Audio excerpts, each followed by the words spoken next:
এখানে যেই কারখানার নিজস্ব যে অগ্নি নির্বাপক ব্যবস্থা, সে ব্যবস্থার মাধ্যমে চেষ্টা করা হয়েছিল। যখন আগুনের ভয়াবহতা যখন হয়, তখন কিন্তু দেখা গেছে যে বহন সেটা স্থাপনে কিছুটা সময় লাগছে, কিন্তু তার আগে আমরা দেখেছি যে ফায়ার সার্ভিসের কাছে যে অগ্নি নির্বাপনের ইকুইপমেন্টগুলো আছে সেগুলো দিয়ে দেওয়ার চেষ্টা করেছে।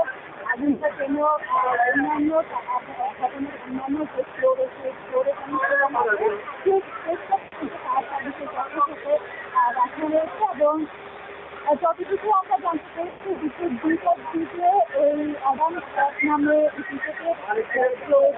কারখানা সেটা স্থাপনে কিছুটা সময় লাগছে, কিন্তু তার আগে আমরা দেখেছি যে ফায়ার সার্ভিসের সাধারণ যে অগ্নি নির্বাপনের ইকুইপমেন্টগুলো আছে সেগুলো দিয়ে তারা চেষ্টা করেছেন আগুনটা যেন অন্যান্য ভবনের অন্যান্য যে ফ্লোরে যেন ছড়িয়ে না পড়ে।